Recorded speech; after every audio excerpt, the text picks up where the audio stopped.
Welcome to Huddle Up with Matias Bueno.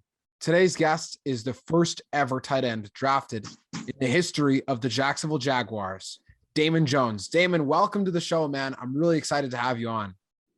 Oh, thanks for having me, bro. All the way down in Duval County, the Jaguars got one of the biggest upset victories, arguably the biggest upset victory in the regular season and by point spread in franchise history. Being located in Jacksonville and still being strong in the alumni community, what were some of the things that you took away from this weekend's win against the Bills for the Jaguars? It was a great team victory. The Jaguar defense played phenomenal. When you look at Josh Allen, he's on pace to be the AFC Player of the Month right now. I definitely think he should be Player of the Week. The way he's played the last couple of weeks with sacks, fumbles, recovering fumbles, interceptions. Then we saw a unicorn. Taven Bryant got 2 sacks. So hopefully, for me to get off of him, he would have to have at least 10 more games like that. It's definitely tough. And I'm sure as you've followed along since your time playing, the number of players that they've drafted who have unfortunately disappointed. And he's on a long list of guys that have not been able to live up to their potential, considering he was still drafted in the first round. But is there a hope for him to turn the corner, considering he had the game of his career against probably the toughest offensive line or the toughest team he'll face on offense this year? Well, I don't give them a pass on that because they were missing 2 starters in that game. For me, I need to see a lot more. One game doesn't solidify, 2 or 3 years of mediocre play. So he's got a lot of work to still do. But it was, like I said, it was a unicorn. It was a unicorn sighting to see him play well. And, I would love to see him, turn the corner and start to make those plays on a consistent basis and help the organization win some football games. That's a fair point. And they were missing some offensive linemen, but at the end of the day, it is still a positive thing to note. The offense, however, still struggled quite a bit. What are some of the things that you've seen from your perspective on the offense this year, Trevor Lawrence, and maybe some of the lack of weapons that he's been able to, or that he hasn't been able to have during the first half of his rookie season? What I've been seeing from Trevor is that the running game definitely helps him in the passing game, meaning seeing some single high safety where he's able to make some quick decisions with the football. Also, James Robinson just being able to take some of that pressure off of him by making plays. But I've also seen him make some throws that I question, but he's a rookie. So those are some throws you might get. But I've also seen him make some throws that I say, okay, he's got it right there. That's a special throw. That's a throw that not many quarterbacks can make. I know Gardner Minshew couldn't. I've seen him make some that Gardner Minshew couldn't make on his best day. So I think Trevor's, he's got a lot of moxie to him. He's got, to bounce back with that ankle injury and come back, in the game. A lot of guys would have shut it down, but he was able to come back and, not lose the game. I'll say that. Yeah, that's an important thing. And there were some of the miscues, like the missed throw to Marvin Jones on the stop and go on 3rd down. I think just the pressure in his face kind of made him throw a little too far. But I was glad to see that he was able to come back and it didn't look like he was forcing himself, because that was, I think, a lot of the worry on Jaguars fans' minds when they saw him coming back into the game. I know I was thinking, is he just rushing it because he's a competitor, or is he actually good to go and he can tough out the injury that he was faced with temporarily during the 3rd quarter there? Well, I think when it happened was crucial for the Jaguars. He was able to go in, get that X-ray, right at halftime time. So it didn't really take a lot of time away from him. So they were able to get a good evaluation of him at halftime, and he was able to come back out and make some plays. Throwing it back to your playing days with the Jaguars, you guys had the only 4,000-yard passer in franchise history to this day, Mark Brunell. Brunell was a backup in Green Bay to Brett Favre, if the listener may not remember or know as much about Mark Brunell, but he is still widely considered as the greatest quarterback in team history. What are some of the things that you see in terms of leadership similarity between Lawrence and Mark Brunell? And what are some of the differences that you see that Lawrence might be able to potentially pass Brunell as the years go on throughout his Jaguars career? I mean, first thing I would like to see the Jaguars acquire a receiver or GJ Shark get healthy, where Lawrence and that receiver can grow and mature together, develop some timing, like Mark and Jimmy had. I think that's what really kind of took Mark over the edge, is having Jimmy, having that timing with Jimmy, able to create some plays just based on timing because their timing was so good. As far as the leadership, I think that Mark was a great leader. I haven't been around Trevor very much. I mean, I did get to talk to him during their rookie symposium, and just the little conversation I had with him then, he was very engaged. He seems like a young guy that's eager to learn.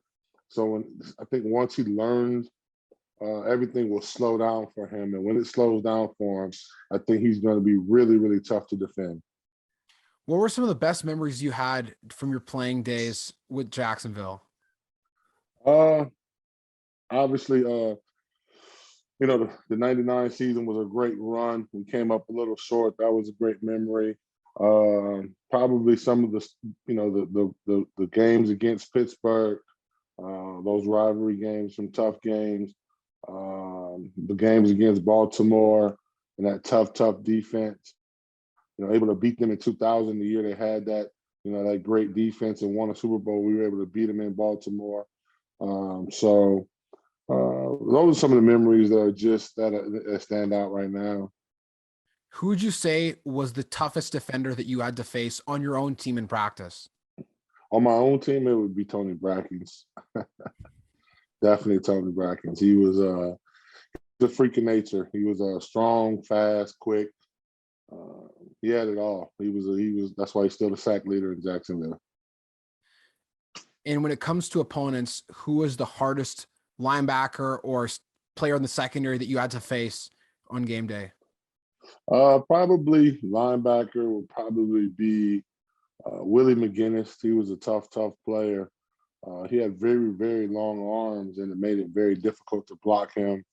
He was very good with his technique and was a smart, savvy player. So he was probably tough.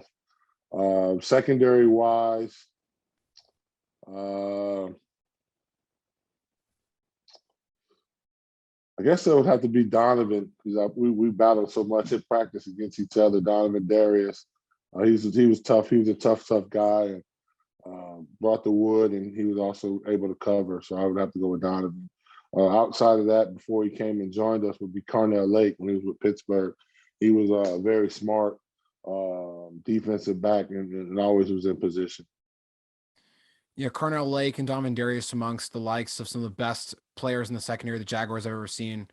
Of course, Jalen Ramsey being up there as well, even during the short time that he played in Jacksonville. But you're right, you guys did have really tough battles with Pittsburgh back in the day, because for those who wouldn't know, the AFC Central was the division that the Jacksonville Jaguars played in until the realignment happened with the Texans expansion in 2002.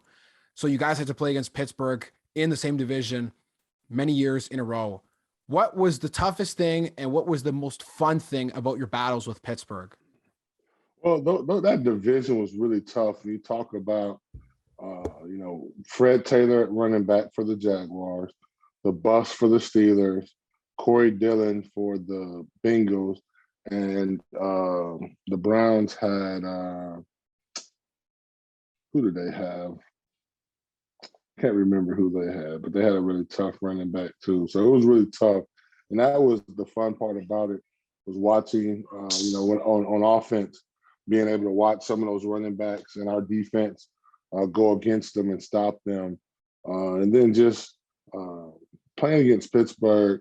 They would, people talk about that 3-4 defense, and Dick LeBeau, his defense to stopping Mark Brunell was blitzing us, and they would blitz us, probably 80% of the game, not just on third down.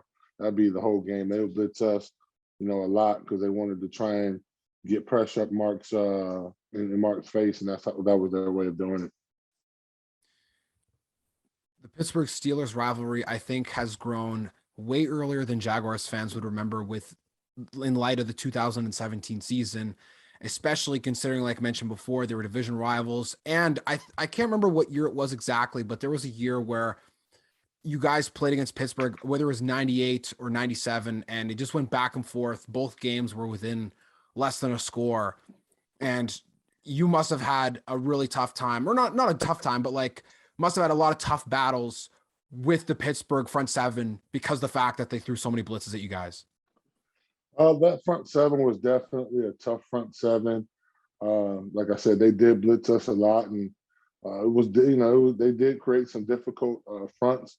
And Dick LeBeau, he's a Hall of Famer, so he created some fronts that were, new to us, almost every time that we played them. So we had to be ready for a new wrinkle and the old wrinkles of the blitzes they had. And I'm glad we were able to come out on top most of the time, though.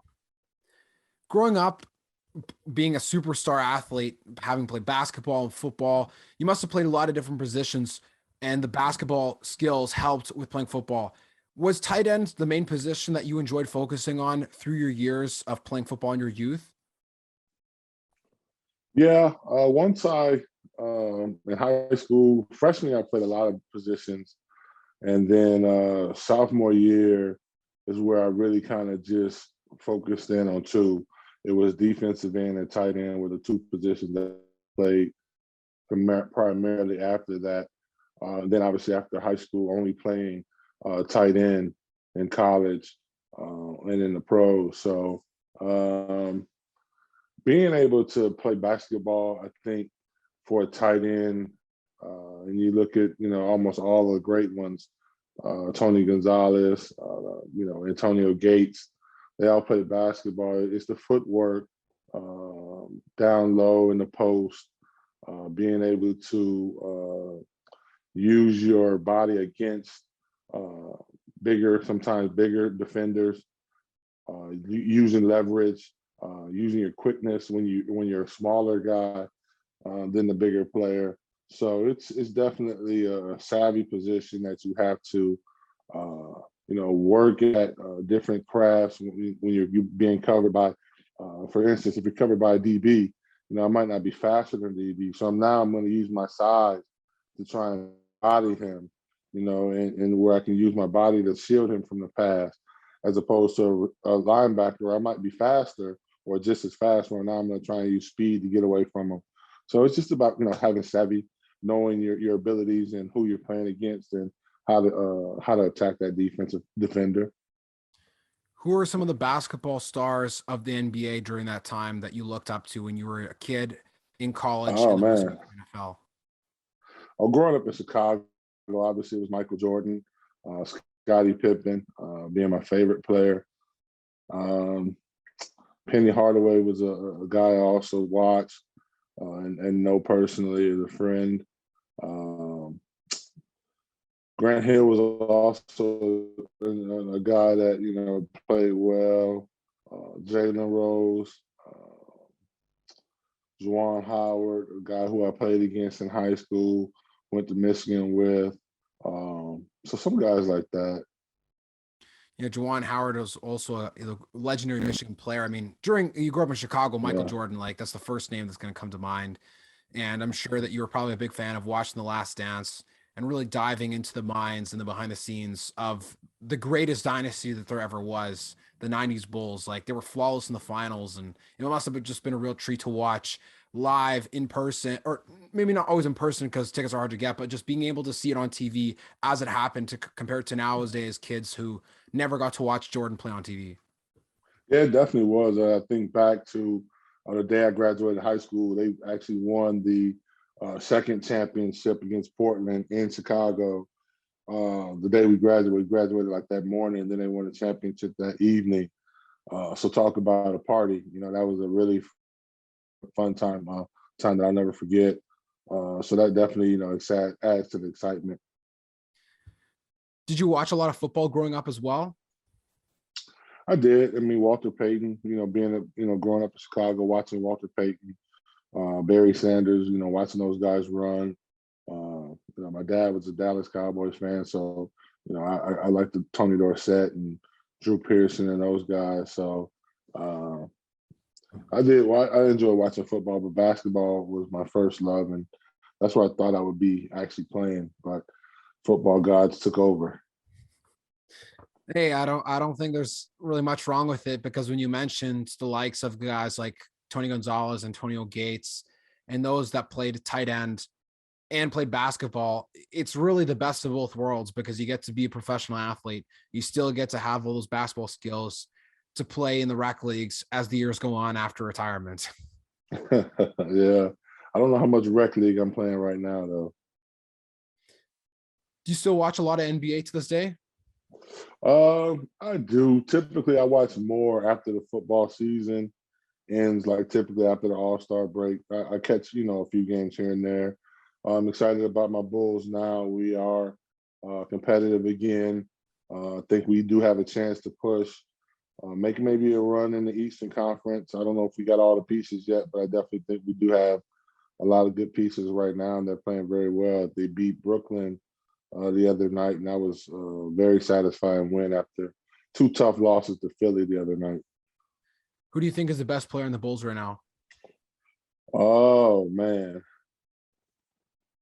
I have to say DeRozan. DeRozan is, I think he's the most consistent. I think he's over his career has been good. Now Zach LaVine is, I think he's probably the showman of the team, but he's definitely good too. I think those two are probably 1A and 1B, like Michael Jordan and Scotty were. Yeah, DeMar DeRozan, especially being up here, having lived in Canada and having remembered way back when DeRozan was first drafted by the Toronto Raptors in 2009. He was my favorite player that the Raptors chose back then. I was in junior high. And it was unfortunate he wasn't able to be a part of the team when they won the finals, but DeRozan is still, I think, a very well-respected player across the NBA.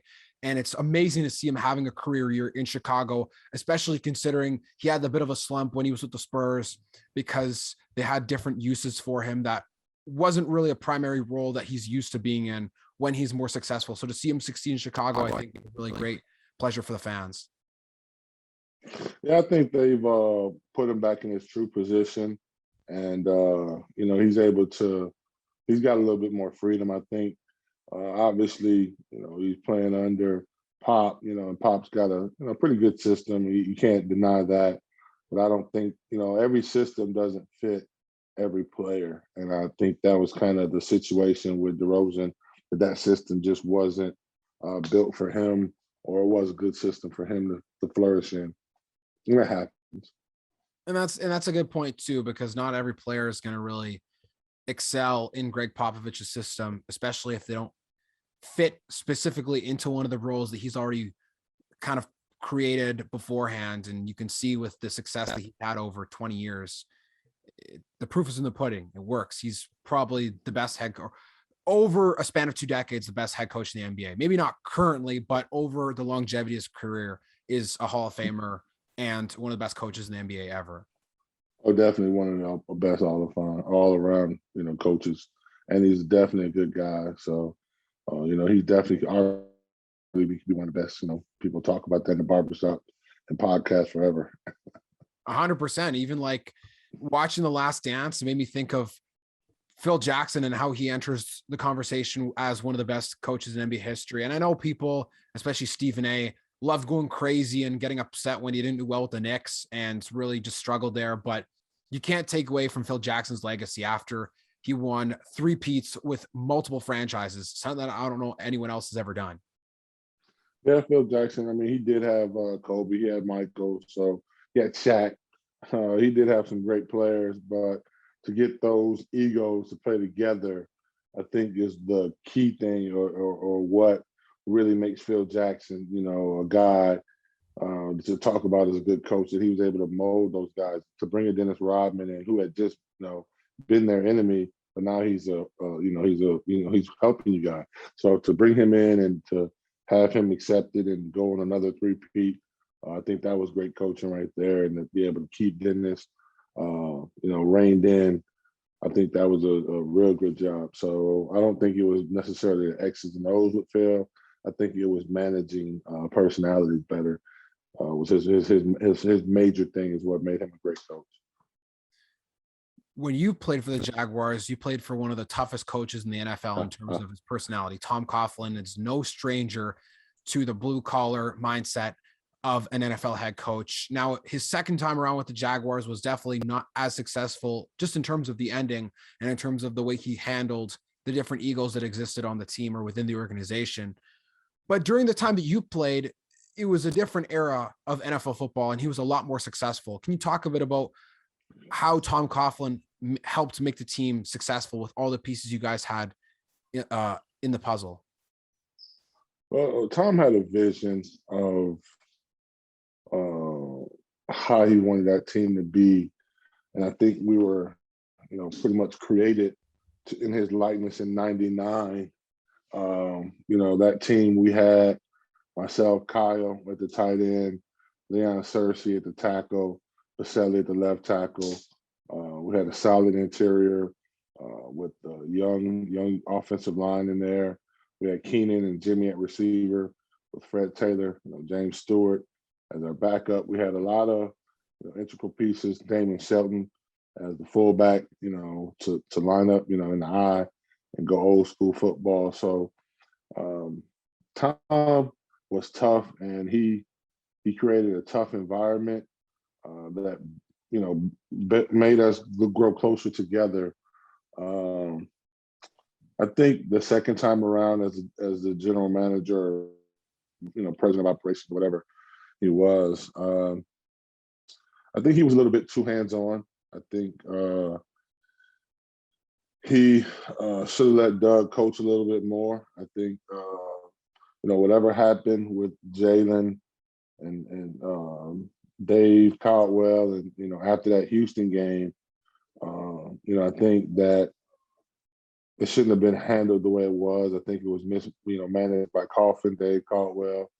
I feel like Jalen and Doug had, I think they had, made their peace with each other on the sideline, and to jump Jalen afterwards without, Doug being in the room was what really kind of set Jalen off. So that was mismanaged. And, some of the fines he was giving out, some of them were probably, he's a guy that's going to fine on the side of he's trying to help you and help you mature. So he was finding guys to try to help him. And, these guys are young and they weren't very apt to it. Excuse me, I got to fix the dog. He's making noise. You're good. Yeah, no worries, no worries. Yeah, so I find that interesting because when I watched, I was excited to see him come back. But then when the whole fiasco happened with Jalen Ramsey, I felt a bit disappointed because, as I'm sure a lot of Jaguars fans thought, what could have been? What if he was still on the team? What if he didn't go to Los Angeles? What if Yannick Ngakoue was still on the team and wanted to be there? How good would their defense be with Josh Allen and Ngakoue and Ramsey? Sure, maybe Calais Campbell is eventually going to leave because he was getting a little bit older, but you can really see that there was core pieces there. And of every player that Dave Caldwell drafted, I think that Jalen Ramsey was probably one of the only smash hits. So the fact that he left, I don't think that there's a worse GM in Jaguars history by the track record of their success than Dave Caldwell. Yeah, that one was definitely tough. But in Ngakoue, I think he really, I think the Jaguars offered him a fair deal. He turned it down. They offered him a fair deal. He hasn't touched the production he's had when he was in Jacksonville. He hasn't come close to the money he would have made had he signed that deal in Jacksonville. So I think Ngakoue made a bad choice. I think that was on him. They offered him a decent deal. He hasn't come close to the money they offered him since. That's just realistically, he made a bad choice. He's been traded twice. I think he's found a decent home in LA, but I don't know. I don't think he understands, or I like Ngakoue as a player. Let me say this. but he doesn't play the run as good as he needs to play to get the money he was asking or thought he should receive. Mhm. And he still hasn't played the run that well. So to turn the deal down to the Jaguars offer, that was on him. Calais, that was a business move by Calais that, the Jaguars knew that they couldn't just let him leave out the door without getting anything for him. They asked him to take a pay cut. He had already, he wasn't giving them another, discount because, at his age, he wasn't going to make $19 million anywhere else, on the free agent market. So he wasn't going to, take a deal cut. So they had to trade him and get somebody for him. I think the mismanagement of Jalen Ramsey is kind of what set the whole ball rolling. Once Ngakoue and Jalen was gone, obviously I think Leonard Fournette became unhappy because his two friends were gone and good players, obviously. But I think it boils down to a little bit more. I think once when they extended Blake Bortles, that's really what put a lot of frustration in those guys' minds because they felt that Blake hadn't earned that money yet. He did have a good season, but they felt like that defense carried Blake, and that they didn't take care of the defense. They took care of Blake, and Blake, with all consideration to what Blake had, obviously he had 3 different coordinators first 3 years. But when he got that deal, and it's on coaching too, they did nothing to make him a better player. After that 2017 season, he regressed very badly, and it showed, and that's why a lot of guys, including, losing Allen Robinson, he didn't want to play with them because of that same exact reason. So I think the Jaguars have mismanaged some contracts with some guys. I think that they've done well in the last couple of years. I think they've got a good young nucleus.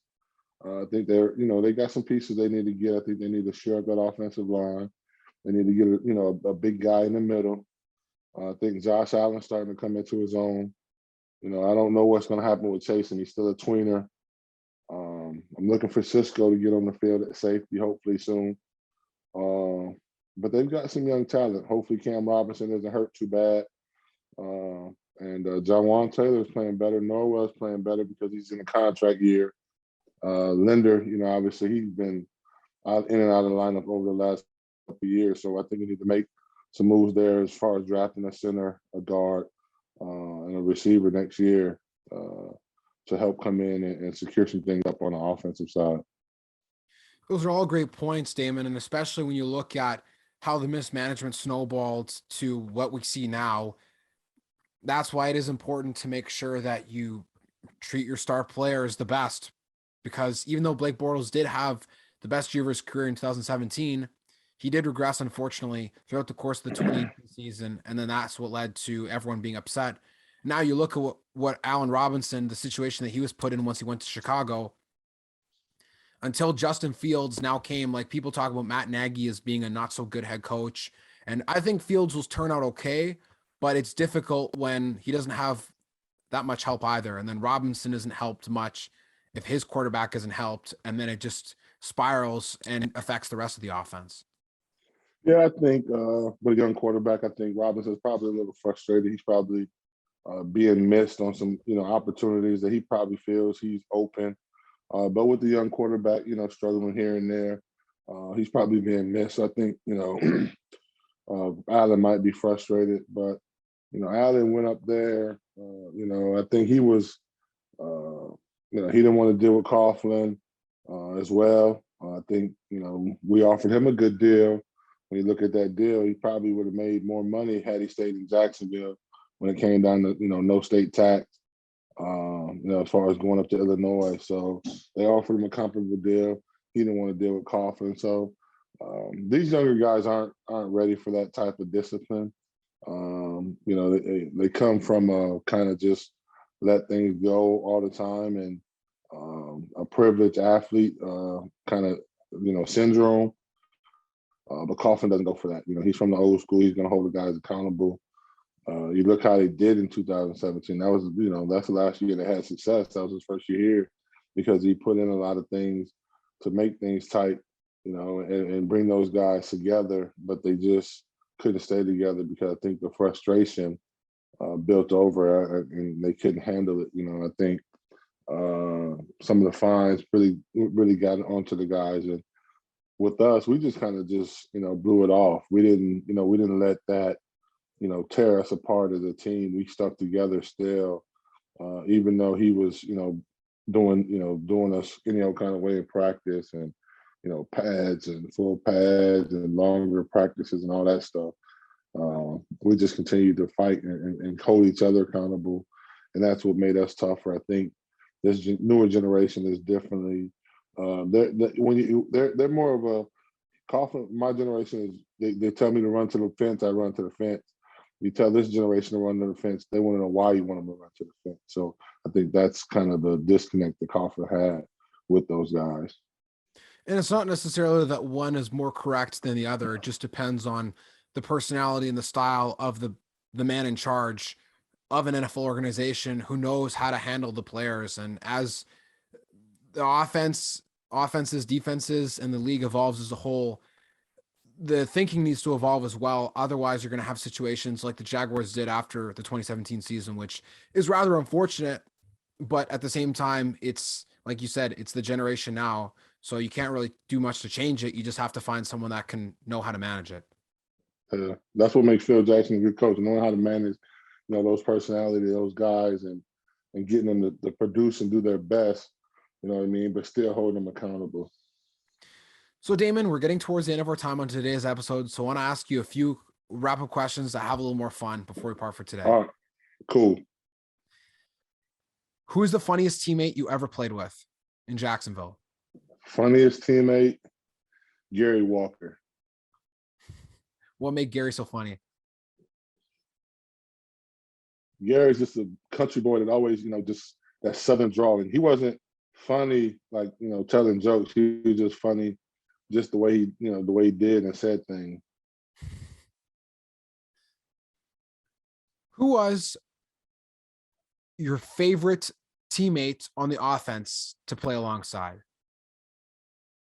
Favorite teammate on offense? I probably had to say Fred.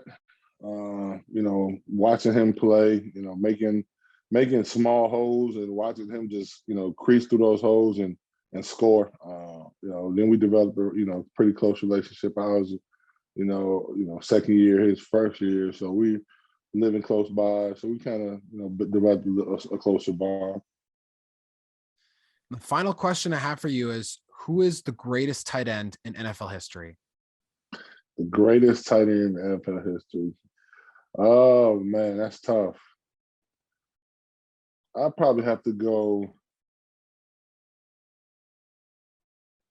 I'd probably have to go Tony Gonzalez with Mike Dicker being second. Yeah, Gonzalez is a popular answer. He's amazing. It's a great debate, I think, especially asking a former tight end. I know some people would put Kellen Winslow in there and Mike Ditka. He's definitely tough. I mean, Winslow's in my top three as well. The old Kellen Winslow, not the old Kellen Winslow, not Kellen Winslow Jr. Yes. Yeah. Those are probably my top three. I like guys that blocked. Gates would be in my top five as well.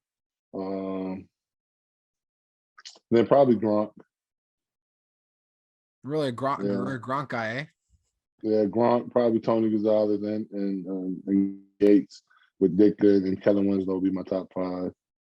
Well, that's as solid a top five as you could get, really, at the tight end position, especially coming from a former tight end. It's tight end verified. So, Damon, with that, I want to thank you for having been on today's episode. It was a great pleasure to chat with you, and I really enjoyed talking ball. Thank you so much for having me, bro. I can't wait to see the video. And thank you for listening to today's episode with the first ever Jaguars tight end drafted in history, Damon Jones.